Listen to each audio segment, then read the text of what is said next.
రామో విగ్రహవాన్ ధర్మ అన్నారు. శ్రీరామచంద్రుడు ధర్మానికి నిలువుటద్దం అంటున్నాడు.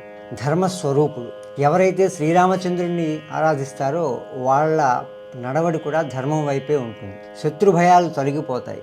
ఎవరైతే శ్రీరామచంద్రుని నిత్యం ఆరాధిస్తారో వాళ్ళలో మనోధైర్యం నిండుకుంటుంది. వాళ్ళు చేపట్టే పనులకు పరాజయాలు ఉండవు.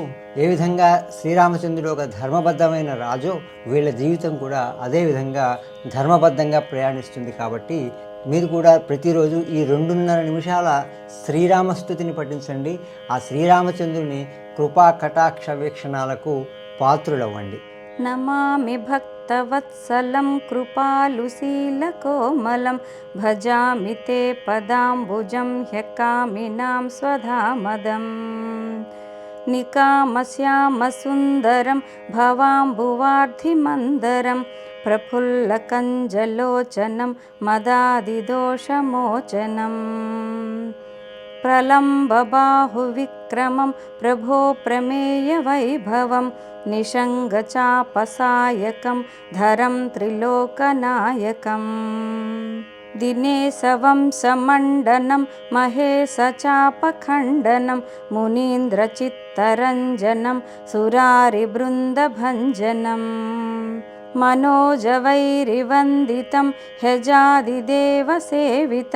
విశుద్ధబోధవిగ్రహం సమస్తదూషణాపహం నమామి జానకీపతిం సుఖాకరం సతాంగతిం భజే సశక్తిసానుజం సచీపతిప్రియానుజం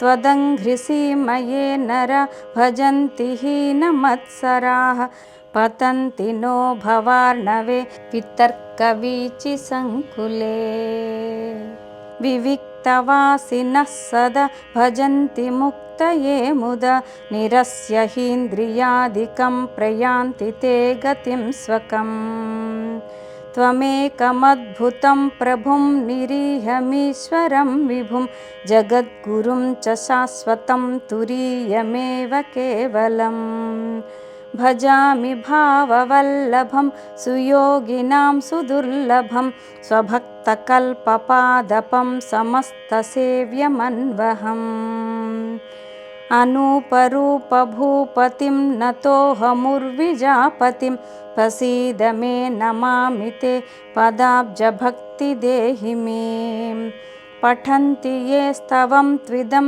సదాదరేణ తే పదం వ్రజంతి నాత్ర సంశయం త్వదీయభక్తిసంయుతాః త్వదీయభక్తిసంయుతాః త్వదీయభక్తిసంయుతాః.